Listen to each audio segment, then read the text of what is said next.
I thought I'll share with you. Before I start, I'd like to ask one question to you. So when you heard this title announced, something about communication and software, like what are a few things that come into your mind? Anybody? Collaboration processing. Voice processing. Interaction with the business. Interaction with to business. Understand the business. Okay. Anything else? Documentation. Okay. How to sell? Yourself. Oh, great. Yeah. What should be the focus areas? Okay. Right. Good. So, this is something that also comes to my mind, and there are more. So, obviously, we are talking about soft skills, right? I mean, this is not a very technical topic that you can start doing from tomorrow. This is something that will be within you, and automatically this needs to translate over time.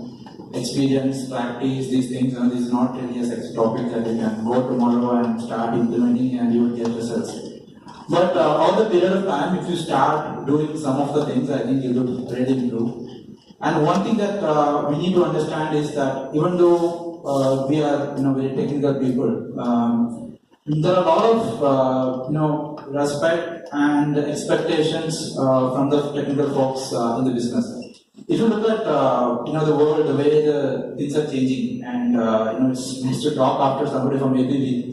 Because the company I work for, Schneider, is exactly it's in the same space, right? So these digital transformation, industry 4.0, these are really buzzwords in the industrial segment. And you listen to some of this conversation, you will feel like this we are doing for the last 10 years, right? Digital transformation, because from the time I've been into tolerance this industry and we are creating software products for that long. Why the digital transformation now, right?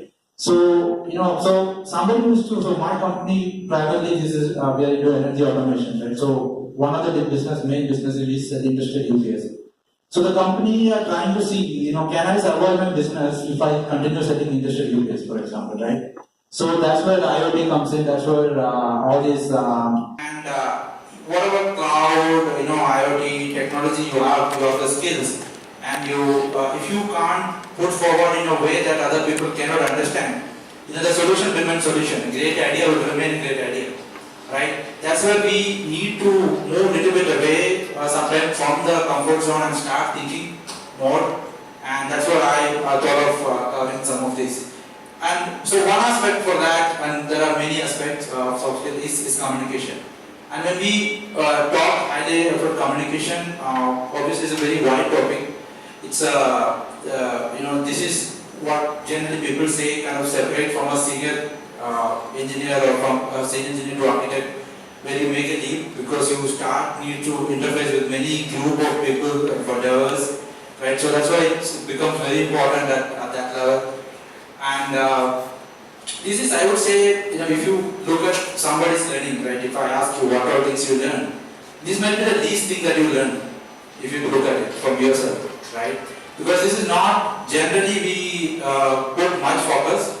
I'm not saying this is a super important thing, but it's a very important thing. So you need to start evaluating yourself. So those are some of the things that I'm going to talk about. So I try to separate it out into different contexts from a business side, so to business stakeholders, more to an engineering team, how you deal with it. And also on other architects or tech lead, if you are kind of creating a solution together, what are the things that you should take care of. So those are the type of topics you should have a different strategy, so try to do. Okay. Now let's start. So we'll start with business, and I don't know for your case, but most of the project or what we call the product, the way it starts for us is from a kind of a workshop that we do. Is it same for you guys also typically? Right? It's mostly you have a common kind of work group where people from different aspects will be there and they're trying to come up with a solution that will transform into a project for a long term, or maybe there will be multiple projects. Right? So you guys participate in those kind of workshops generally, right? So you will be given some kind of before you go, you know that what is the workshop is going to be. So can you share what would your normal preparation be? I mean, when you, let's say you want to go, what would your preparation be?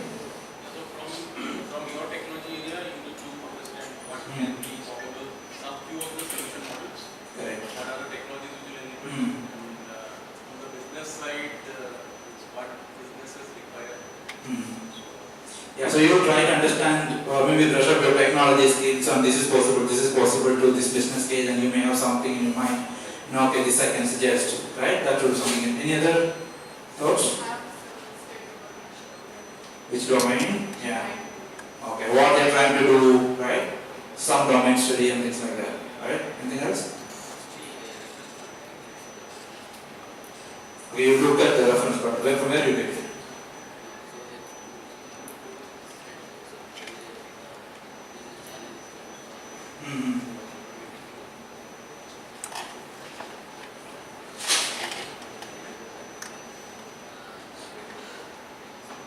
Right, right. So, one of the side effects of knowledge is that we start applying that knowledge too early sometimes. Okay, so imagine that you know a lot of things, and this is a more psychological game, and somebody started saying to you kind of half thing. So in your mind, you already start correcting the rest of the half, right? So you start completing. So many times in this kind of business workshop, there will obviously be a problem statement that people are collaboratively trying to address a solution, and so we need to have a lot of our strength, like what technology, some of the study of the domain, these things we bring. So how do we present it and when do we present it? Right? That's the topic that I was trying to think about a lot, and there has been, so when I go to this meetup on my own learning. I was trying to think what is the expectation that people have for me, right, if I go as an architect, and what exactly they are looking for me, right? Are they looking like he knows a lot of technologies? Maybe, little bit, but are they interested really in that?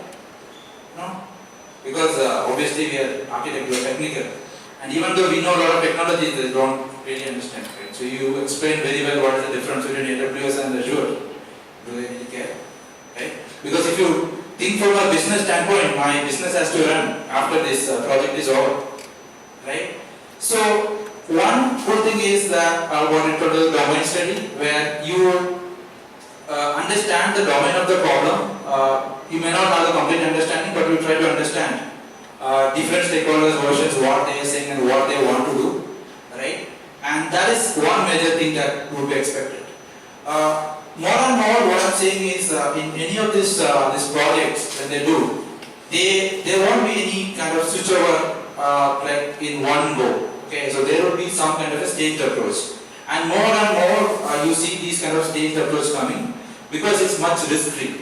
Okay, so one big expectations from the architect is how this staged model can be applied or achieved. Okay, so in the earlier talk we got an idea like every sprint you have to do architecture. Okay, that is going to the next level, I would say. But even before that, if you see that this is a huge change, you have a monolith building system that you want to decompose into multiple systems and scale up and things like that. That even may not be possible in the next 1 year period, right? So that time, can you have some small wins in between and try to deploy and see that is giving the best results. Let's take a lot of business case from an IoT scenario, right? If a company want to harness the data, right? So how can, as a management, how can we start seeing the result? Okay. Now this business cannot do by on their own. What I'm saying is, so you need to involve more from that side to come up with a more staged approach. So what I mean by a staged approach is let's say that first thing your USP or your unique selling point more is that you would provide excellent analytics or dashboard. Now how you know that the people really want that, right? So if you create a product that will set that, how will we know, right? So it might take 6 months to build a complete foolproof system. So can we create an intermediate system that will help in some aspect to evaluate that idea? So what I'm talking to more about the lean principles of development and the lean software development, right? So it's really technical architect involvement. Why? Because you need to make sure that the 3 months work what we do is not getting wasted when there is a 6 month when you are doing the extension. And only somebody at an architect level can do that, right? So maybe you will not use for example, one of the projects that what we did, So we had a product that we released only for a particular region in the first, then it was supposed to go global. So what we decided is that at this point it may not even need a complete database. You only need a file system, JSON file, and that we released in 2 months. Okay. Now the moment it is released to every country, that means that there is a lot of complexity. It can no longer be in a JSON. So we have started introducing MongoDB at that point of time. Something more like an evolving architecture, right? So there is no impact that was created to an existing system because there was communication was already defined. But the important choice, if you think about database, it's a very important thing. But that was involved, introduced the system much later. Now somebody in the business cannot take that decision. So that is more of an architecture choice. So you need to enable them with the data point that this is possible, right? That's an important point. Also, some of the things that we discussed, and I think one very important point, and this depending on whether you are part of the same company or it's a consultant, it may differ. It is on the understanding the organizational dynamics, right? So if you typically go to a workshop and that kind of building a product, there will be people from multiple business domains. It may not be like on one business. If you have somebody with like a product owner or a product manager who can kind of give you exact roadmap what needs to be done, this is well and good. But maybe you need to support that person to take the decisions. But it's very important to study the dynamics to understand how the different the power structure work within the organization, because you need to put forward your views in accordance with the with the acceptance that you can get it, right? So if it is you're trying to solve a problem that will help the field service, for example, that the more major support is coming from that aspect, then your architecture should support benefit them in the initial phase and also start giving some values, and later it can support the other part. So this is some of the pre-thinking you have to do before you also attend. Also try to practice, there's no other way to learn than getting better than practicing. So also the context in which it is happening, is it happening because there is a huge issue that is reported that it cannot no longer survive, then it's kind of more burning. Or is it like companies looking at more future oriented, right? So the way you take technology choice usually depends. If it's something really burned and that's why they are looking for it, you might need to go for more solar technology. If it's more future forward looking that they're thinking, this means that the company is more trying to look forward. This means that it gives you more flexibility for you to analyze and come up with some of the future technologies also. So that's also very important. So these things you have to take care of things according to me and in my experience. Okay, so this is well and good. So you have kind of attended the workshop, and there was a project that has turned out of that. And now is the next step that comes in, because typically at this point there won't be any team involved, right? So it will be only few people that will be attending the workshop where you kind of formalize the project. And so I have the next step. So you want to talk to the engineering team. So this is where the team comes in, right? So let's say that you are part of that architect who has gone to that workshop. So you have kind of created an architecture which is possible. So what are some of what you will do when you come back to engineering team? So you come to the lead and project management and maybe right?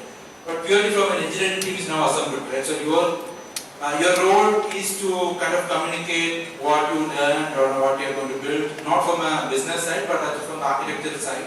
Some of the choices you have made, we have discussed about choices. So how do you go about that? Any suggestions or any experience?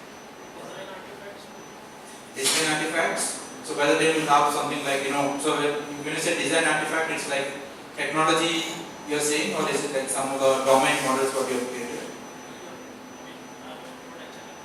HLD, technology stack, okay. High level designs, I think that's what you mean. Conceptual? Some conceptual architecture, this is how the system should work. At least a technology stack, like, you feel like, these are the technology that should be there, right? Subsystems, like you think like there should be 3 subsystems. Anything else?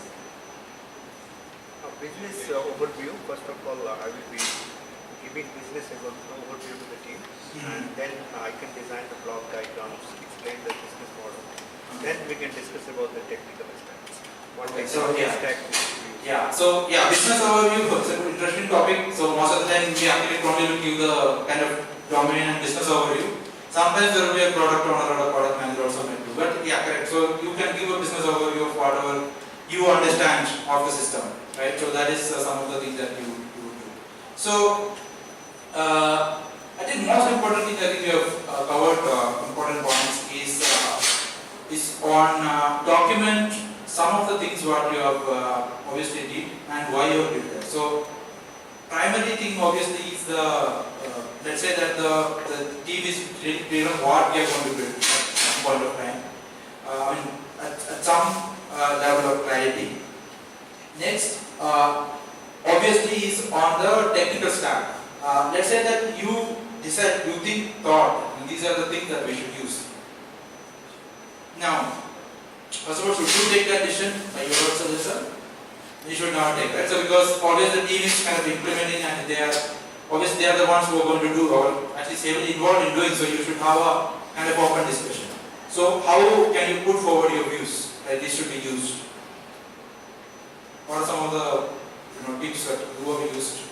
Let's say that you want to say that this has to be a let's say forget about the deployment into cloud or whatever. Let's say that you say that it has to be a now there has to be the front end, you need to use an Angular app which is a simple web application and communicate with the services, let's say. So there will be REST services that we need to expose and this is the high level application I'm thinking.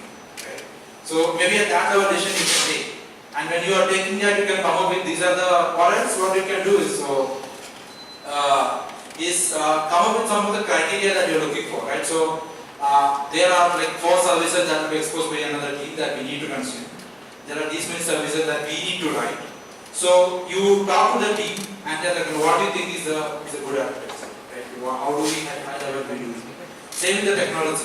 So a crucial point of technology decision also comes with the existing skill set. So we don't try to see that huge change you can do. We have a .NET or Java developer team. Obviously you are going to use the Java as an application rather than Node. Right?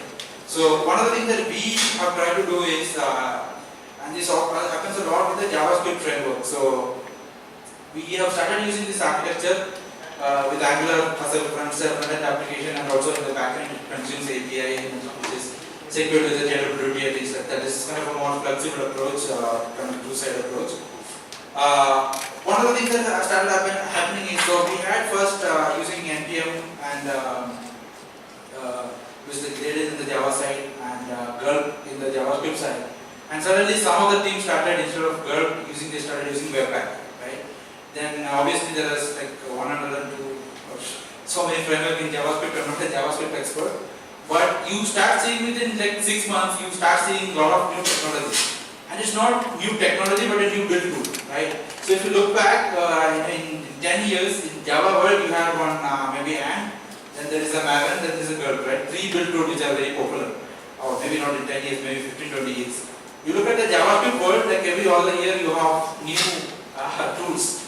That new build tool is not something that is going to give you, some new features that you are going to use. And this is a real concern, right? So because this is the building of an application is not really a core skill set you are developing. You want maybe you want people to have a couple of experts in that domain, right? To understand how Webpack works. If we combine these JavaScript files, it will fail. Expertise is needed. But if you have, let's say in like you have like 6 projects, 3 of which have different these stacks, as an architect is going to put you in a spot, right? So you need to make some kind of you kind of document some of the things and then you also involve team in doing a lot of documentation. Also emphasis on the benefits that the bureaucracy, which means that if you tell somebody that if you want to change from this, you need to go through this is a process, it becomes more bureaucratic. Right, so instead of that, can we start with an emphasis on what are the benefits? Right, so the process what we used to have is that anything that kind of you want to change, then obviously you have a POC or something new. That means that from that day, any new project starting, that they should be able to immediately use whatever you created. That's the first thing. Second thing is that what is the additional benefit you are getting? I mean, it can be something new version, whatever. So it's kind of focusing on the benefits. And also by doing that change, the team is also benefited, right? So it's not the other way. We don't want to stop complete newness of the project. I mean, if somebody is coming with new idea, you should always promote that. But also, in a way, you are keeping some tag that can be used for the future, right? So that's also very important. Another important aspect, what I feel, is the kind of week one of the project, what things should have, right? So you should have a working application. That's the base that we have said. Which means that the technology stack, whatever you are thinking of, you have decided, you have built good, whatever decided, all has to work together within the very beginning. Okay, it needs not be any business logic there, but at least your CI, all those things needs to be set up. If you're using something like a Sonaku for quality measurement, all those things need to be set up.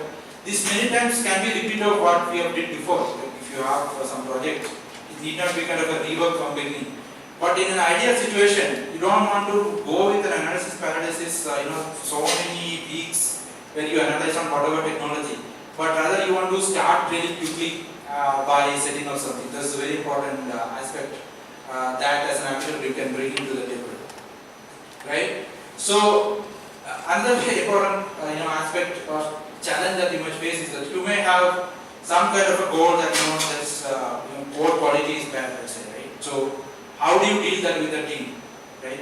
Again, you will go back to your some of the soft skills or whatever you mentioned, showing the benefits and also what improvement can really bring. So end of the day, it can bring some speed to the later point of time to the team. One very interesting thing about if you talk about code quality and some of the engineering practice in general.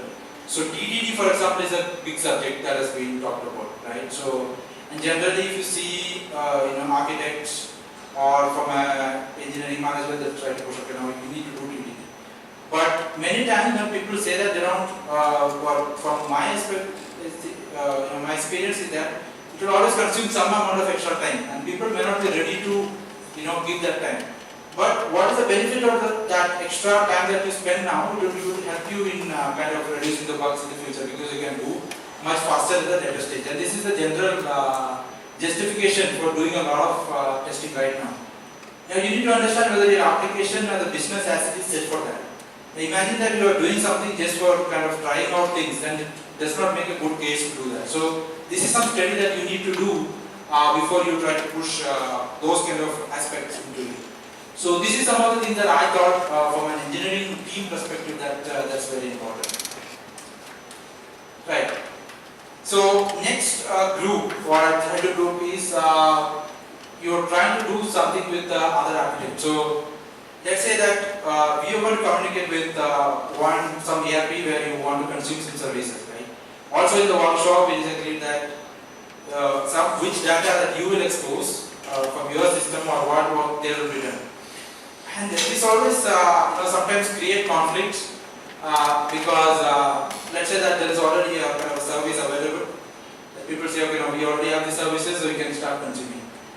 Now you realize that service may be not enough for you, which means that either you have to do a lot of processing to reach the level of data that you want to reach. So there can always be a discussion whether somebody should create a service for you, or you should consume the services, that activity you should do yourself. This is the most common discussion that we have in terms of interfacing. Alright? So how do you approach that? Right? So again, here there is a discussion or a collaboration that happens in what is the right thing to do. That's what generally I try to look at. Right? So more logically, does it belong to do there or does it belong to here? Right? So if you consume more data, does that make sense for you for a future purpose that will be more useful? Or do you think it will be overhead for you? Right? So this is how you have to make the decision making. And when you do that, this needs to be more explicitly communicated. So if I feel like I'm already having a service and I need to change the service for you, you need to have a justification. For example, there may be one service that is taking more time because it's fetching heavy data, and you want only small number of data and you need it much faster, right? That can be one justification for doing things. So this is the direction in which you need to take the communication. And one more important point, in terms of understanding the other technology. So we had a request for an integration which was kind of rejected by other team, and we were trying to understand whether we can do that ourselves. So we had a meeting obviously with the team. So they thought there was some technical reason. So it's a law code platform. So they had both the database and the code together. You can click and play and create the system that works well for a smaller project. So we were trying to use insert some of the product in the database and get it. So that was a kind of request. So we have asked them, okay, now what is the database you're using in order the code? Can we try to get it? And it did not go very well, right? So, and when we try to look back why it did not go well, what we feedback what we got is team really felt, or the architect really felt that we are questioning the kind of integrity of the application, right? We are questioning this decision making. When somebody told it's not possible and you again asking, which means that you don't either trust me, you want to understand by yourself what is this system. Right? So the trust is also at stake, right? So how you can overcome the situations, and one good way you can do that is with the curiosity. So if you ask anybody how this is working from an expectation of understanding, your understanding way, and tell that, oh, this is beautiful, right? Can you tell me what is this architecture? Most people would be very happy to share that with you, right? Whereas if you go it more from a questioning aspect, why it is not possible. Right, so there will be a lot of resistance, roadblocks. Right, so this is where you use some of the cards that you have of understanding more from a curiosity perspective. To get the information that you need from the people and get that information for you for the benefit of the project. So this is a good lesson that you can keep it if you really want to talk to somebody. Keep always that curious mindset. And you get a lot more information that they provide. So yeah, so we talked about the curiosity and we talked about the most important value that architects bring into table, right? So there was a lot of discussion earlier, also like who needs an architect, right? So and there is a famous law, I think you might know, the Conway law, which says that whatever the architecture you create in the system, it's a byproduct of the communication structure. That means how you organize the team, the architecture would be a side effect of that. For example, if you have an architect in every team that reports, let's say, parallel, then obviously that system, it would be more aligned, the one system would be very different from the other system. Whereas if you have an architect at the system level, where you have a lot of subcomponents, there is a possibility that these boxes would look at least the same, because the same person is kind of overlooking that. So one very important point is, from an architecture perspective or responsibility, is the conceptual integrity, which means that where that you will have some functionality, or if you have needs to make a choice of duplication, how you will manage those things are very important. That is the very important contribution that an architect makes to the overall system. Also on the desired system properties. So we talked a lot about non-functional requirements, right? So hardly it's very difficult to kind of understand or document all the non-functional requirements, but you need to have an understanding still, and more importantly, you can take the kind of a template and revalidate those things with the business, right? So this is what I am aiming at. That's very important. Many times we assume that people know it, right? So people know that there needs to be some 100 people using it or 200 people using it, and I'm doing it for that. And for your own reference, that makes a good starting point. That this is what you are thinking, right? So maybe there's wrong, it's not wrong. So you need to have some baseline for the future communication. That's very important. Also, the evolution is very important because you may take some decision thinking that this is the direction that you want to go. Now that may not be the direction that company is moving. So the decision what you have taken may be wrong. That's okay. But if you do that in your mind, or at least you try to document that, it is easy for you to communicate that this is what I'm thinking, right? So if you have on-premise system, and people are talking about nowadays a lot about the cloud movement. So you can have a plan that I'm thinking like we move this what we call as a lift and shift first. Then these are the core functionalities. I'm thinking we can consume some cloud services. If you do that, this is a benefit, right? So that is more of a long-time view that you're creating, right? So that is what I'm talking about system properties and what is the evolution, what is there in your mind. And I think very important, I know that architects are not people managers, but it's very important that you might know a lot about the people, the engineers that work in the team, the developers that work in the team. And it's very important to give the feedback to the people, both what they are doing good and also where they need to improve. Right? So this discussion needs to happen, and if you bring that culture of feedback, you will see like the team is taking a lot of decisions that is in turn improving the architecture. Right? So end of the day, your role is that the overall stability of the application is improved. And if that is the goal, some of the people who take the initiative, you see that these guys can do a lot, so you need to promote them. So that will also give you a lot of leverage in terms of overall improvement of your product or platform in the long term. So yeah, so that's all some of the topics that I want to discuss. Any questions, comments on this topic or any other topics?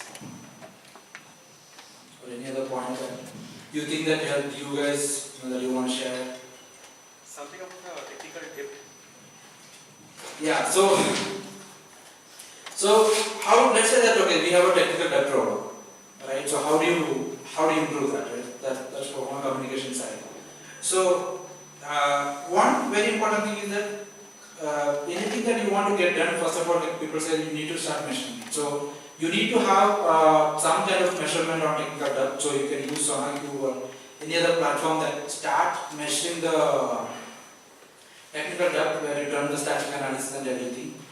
They have a very good feature, what they call as quality gate, which means that let's say that you say from now on you will not introduce any more defect to the system.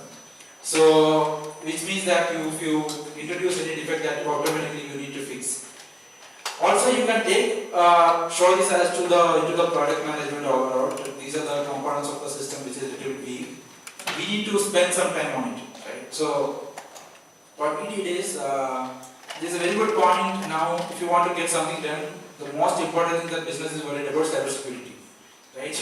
So this was something to do, also was coming under the security umbrella, some of the defect what was found.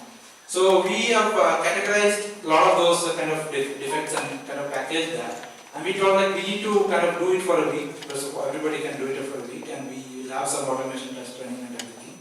And we'll try to complete it. So two very important points. First is kind of bringing the awareness to everybody and showing the real picture on this is the situation with the tools and whatever. Second is obviously having that action plan, moving forward with the action. Third is, if you do that, show the improvement also. Right? So now previous system was like this, now this is an improved system. Which means that it is kind of your value is more increased, that because of that it is the quality is much better now, and that can benefit you. Right? So this is something that you can do in terms of communicating with the technical debt. Any other questions or comments? We still have some time, so if you have any questions, you can ask it. Anything else? So I have a question on the remote teams.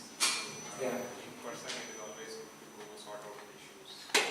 So when the team is remote, and you are working from another place, then how, like, a lot of things are innate. Like, do you have some thoughts on that and you? Yeah, it's a difficult. I know. So we have the development team in Denmark. In fact, one development team, but actually the team kind of couple of developers work there and one person was here. So what is important is even though it's a team, also you can take as an individual. Also, there has to be some kind of an authority or the section that he can work. So what we talk about a lot of popularized now is a full stack developer. If you think about it, right? So where one person kind of owns from end to end, he has a skill set of end to end. That can help if it's people are a little bit more mature. More as communicating as an architect to the developer, I think that's what more the question is. Which means that you need to stress what comes also is which location people are. So generally, so if you look, let's say for the it's the main difference in terms of come with the Europeans and the Americans, let's say, right? So these are very different people in terms of how they consume data and how they take decisions, right? So one you can say is more of a business minded, and the other side is more people side. It may take some time to do. So I work with both. So and I actually work in a American division of a French company. So it's actually you can see the real difference in terms of you work in a workshop both places. So if you think that way, so documentation obviously is one important thing, but there is some limit to the documentation. Communication upfront, so try to understand at what level the other person try to consume this information. For example, some people like to consume information in terms of written, like they need to be keep informed what you're going to talk about, then you talk and come back, right? So understand the style, very important. Understand what is the risk tolerance of the other person. For example, if a person never believes you or trusts you, your decisions, unless it's very proven, which means that you might can take some kind of experimental approach and then show the result, which will improve your future helping.